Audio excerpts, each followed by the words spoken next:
C'est Backroom au Sensor Studio. Voici les dernières nouvelles sur la guerre au Moyen-Orient. L'Agence internationale de l'énergie atomique a annoncé avoir reçu mercredi à l'aube un rapport selon lequel le complexe de la centrale nucléaire de Bushehr en Iran avait été attaqué. L'AIEA a précisé qu'aucun dommage à la centrale, ni aucune blessure parmi le personnel n'avait été signalée. Elle a aussi appelé à la retenue durant le conflit pour éviter tout risque d'accident nucléaire. Région de Beyrouth, au Liban. L'armée israélienne a mené des frappes aériennes intensives dans la région de Beyrouth. À Beyrouth, au Liban, les frappes aériennes israéliennes ont provoqué des incendies dans des bâtiments. À Tel Aviv, en Israël, la gare de Savidor a été endommagée par une attaque à la bombe à sous-munitions menée par l'Iran. Une attaque de drone israélienne a également touché un véhicule dans le quartier universitaire de Nabatiyeh, dans le sud du Liban. Au nord d'Israël, le Hezbollah a lancé une attaque à la roquette. Le système dôme de fer a été observé en action dans plusieurs régions. L'armée israélienne a attaqué la région d'Iyeg au Liban. Un missile balistique iranien a été intercepté dans le ciel du centre d'Israël.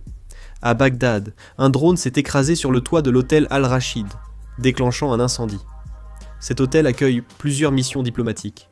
Une vidéo montre le crash d'un drone près de l'ambassade des États-Unis à Bagdad. L'armée israélienne a annoncé avoir tué Mohamed Hussein Aliyan, commandant du nord de Gaza de la brigade Al-Qassam, lors d'une frappe aérienne sur une base navale.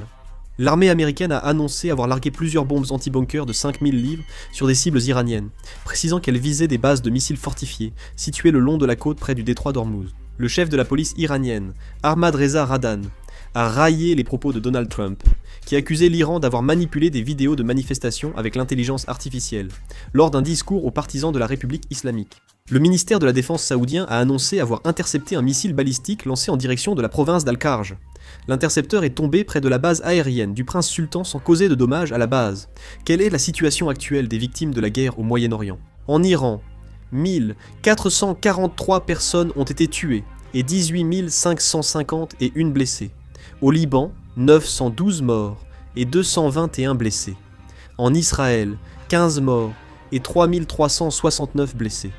Aux Émirats arabes unis, 8 morts et 157 blessés. Et parmi les forces américaines, 13 morts et 200 blessés. Dans la sphère politique israélienne, l'armée doit, en cas d'information claire, d'abord arrêter les hauts responsables espions, puis faire un rapport. L'armée israélienne affirme vouloir retrouver et éliminer Mojtaba Khamenei. L'Iran négocie avec 8 pays pour sécuriser le transport du pétrole échangé en yuan. Une source de sécurité iranienne a indiqué à CNN que Téhéran discute avec 8 pays hors Moyen-Orient et la Chine de solutions pour sécuriser le passage en douane du pétrole échangé en yuan. L'Iran a déclaré qu'il y a de nombreuses personnes pour remplacer tout poste ou fonction vacant. Si d'autres nouvelles arrivent, je réaliserai une vidéo et la mettrai en ligne. Je termine la vidéo ici. Merci.